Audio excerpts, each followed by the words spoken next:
You've likely heard me say many times before to be mindful of how you spend your time and energy. But another way to say that, and something that becomes absolutely critical in your perimenopausal years, is boundaries.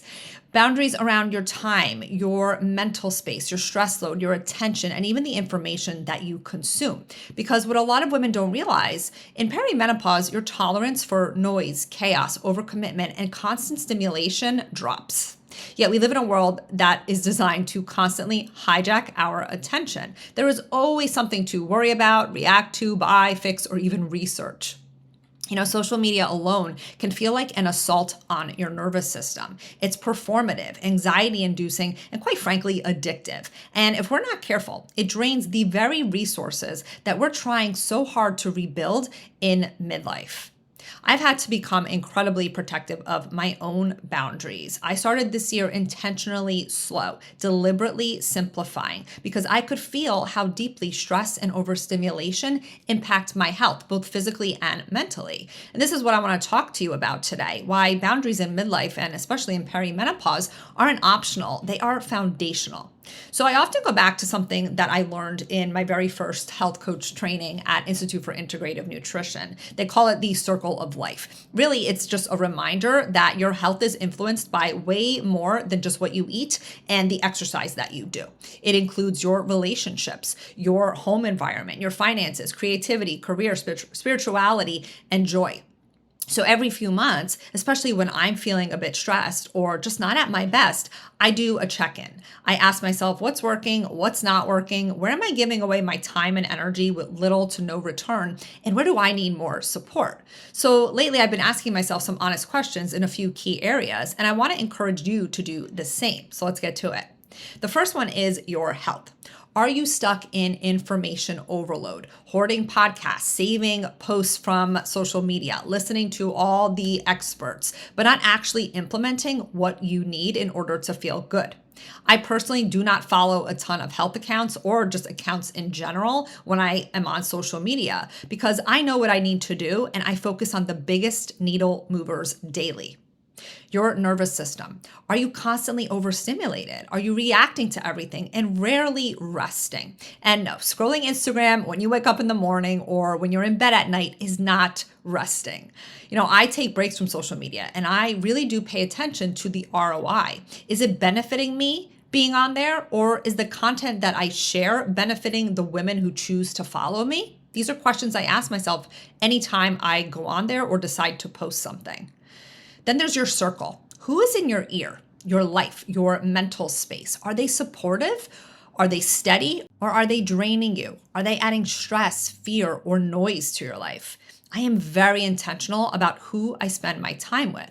If there are people who only talk about what's wrong in the world, they fixate on the news, or they complain about their lives but do nothing about it, I stay away from them.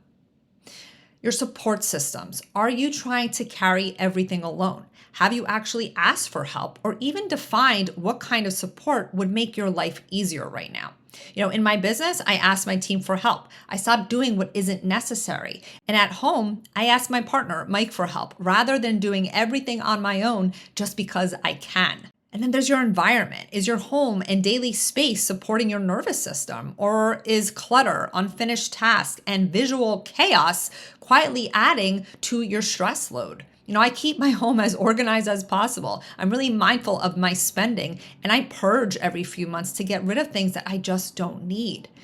This is what boundaries and discernment really look like in midlife. It's asking who and what is truly worth my time and energy. Where am I contributing to my own stress and overwhelm? Am I making decisions from alignment or just from noise and outside pressure? In midlife, your priorities naturally shift. Peace, sleep, and feeling good in your body matter way more. Yet the world is constantly pulling at your attention between the news, social media, opinions, fear, comparison. It makes it incredibly easy to waste your time and energy on things that give nothing back to you. And midlife, in my opinion, is simply too short for doom scrolling, one-sided relationships, saying yes when you mean no, over-explaining yourself, or carrying what isn't yours.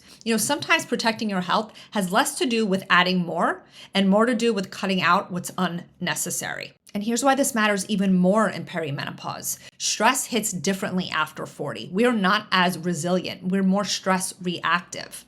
Your tolerance for noise, chaos, and overcommitment drops, like I mentioned earlier. Your symptoms worsen when the pace of your life doesn't shift with your physiology.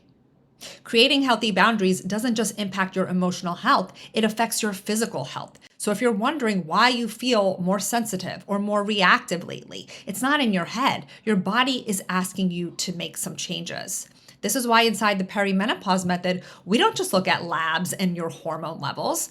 When women work with us, we start with a deep dive session. And a huge part of that conversation is assessing the real lived stress load, the actual day-to-day demands on their nervous system, where their time is going, what's mentally draining them, what they're carrying that isn't theirs, where boundaries are missing or leaking, and where their body needs physiologic support. Because energy depletion, irritability, sleep disruption, anxiety, brain fog, and all the other symptoms, they're not just because of hormones. Very often, they're the physiological consequences of chronic overstimulation, overextension, and lack of healthy boundaries. Your hormones are not separate from how you live. And if nobody has ever helped you connect the dots before, this work can actually be quite life-changing. So I'm going to leave you with this. What are you done carrying? What do you want more of in your life? Where do you need to protect your energy differently this year? If this resonated with you, share it with another woman who needs to hear it. And if you would like support in this season, apply to work with us in the perimenopause method. It may just change your life. Until next time. The information provided is for educational and informational purposes only. I am not, nor do I act as a doctor or any other medical professional. I am not providing healthcare, medical services, or attempting to diagnose, treat, prevent, or cure any physical, mental, or emotional disease or condition. The information shared is not intended to be a substitute for the professional medical advice provided by your own medical or mental health provider.